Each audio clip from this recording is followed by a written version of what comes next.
इंतखाबी मुहिम के दौरान बांसबड़िया में बीजेपी उम्मीदवार लॉकेट चटर्जी की कार रोककर हमला करने का इल्जाम लगा। लॉकेट चटर्जी ने कहा कि तृणमूल वालों ने मेरी कार को रोककर मुझ पर हमला करने की कोशिश की। ये वाकया शनिचर की रात 9:30 बजे के करीब बांसबड़िया 17 नंबर वार्ड में पेश आया।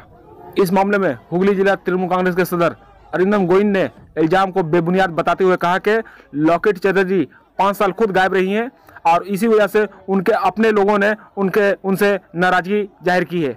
इस मामले से तृणमूल का कुछ भी लेना देना नहीं है।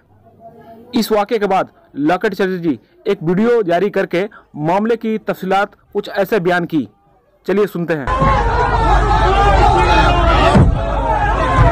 रात 9:30 नागाद আমি সপ্তগ্রামের বাঁশবেড়িয়ায় ঢুকি এবং কালীতলা বলে একটি জায়গা আছে, সেখানে আমি কালী পুজোতে গেছিলাম।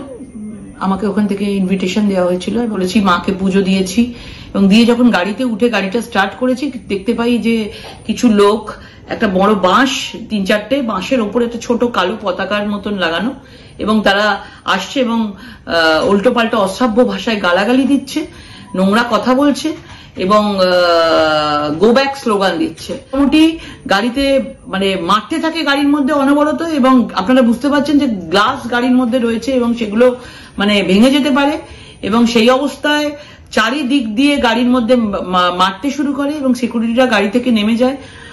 চেষ্টা করে তারা সামনে তাদেরকে শান্ত করতে, কিন্তু আমি ওখানে ভিডিও করেছিলাম কিছুক্ষণ।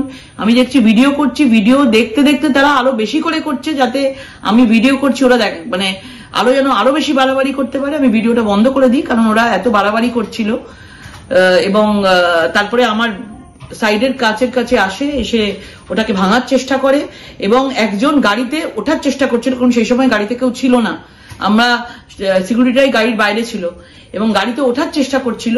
সেখানে ওই সময়টা অন্ধকার ছিল, লোকও খুব কম ছিল ওই আশেপাশে এবং তারা গাড়িতে ওঠার চেষ্টা করে কিন্তু ড্রাইভার ধাক্কা দিয়ে তাদেরকে গাড়ির দরজা বন্ধ করে দেন এবং সেটা তাদেরকে নামিয়ে দেয় এবং বিভিন্ন ভাবে চেষ্টা করে যে কিভাবে গায়ে আমার হাত দেওয়া যায়, কিভাবে কাঁচ ভাঙা যায়, মানে একটা বিরাট ভাবে বড় করে একটা ষড়যন্ত্র করেছিল এবং সেখানে আমরা কেউ কিচ্ছু জানতে পারিনি এবং তৎক্ষণাৎ আমরা পুলিশকে ফোন করেছি এবং পুলিশের বিষয়ে কিছু জানে না। স্থানীয় মানুষও যেখানে আমরা পুজোতে গেছি সেখানে কেউ কিচ্ছু বুঝতে পারেনি যে কিছুক্ষণের মধ্যে এরকম একটা বড়সড় ঘটনা ঘটাবার জন্য টিএমসি থাকবে এবং ওখানে শিল্পী চ্যাটার্জি তার নেতৃত্বে হয়েছে। স্থানীয় মানুষের সাথে আমি কথা বললাম এবং ওখানে রঞ্জিত সরকার বলে 22 নম্বর ওয়ার্ডের কাউন্সিলর তিনিও ছিলেন এবং আরো অনেকে ছিলেন। আমি নামগুলো এক একটা করে পেলে আমি সেটা আপনাদেরকে জানাবো। এবং একজন নির্বাচনের প্রার্থী এরকম ভাবে চারিদিকে নির্বাচনের প্রচার করছে এবং সেখানে এরকম ভাবে একটা রাতবিরেতে একটা মহিলার উপর অ্যাটাক হচ্ছে, এরকম ভাবে ভেবে দেখুন এবং মানে কোন জায়গায় দাঁড়িয়ে আছি। তার মানে কি এটাই মনে হচ্ছে যে তৃণমূল ভয় পেয়েছে?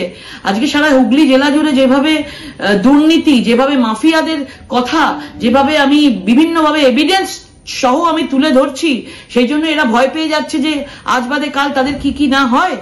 আজকে যেভাবে সিবিআই ইডি ঘুরছে, আজকে তাদের ঘরে না সিবিআই ইডি ঢুকে যায়।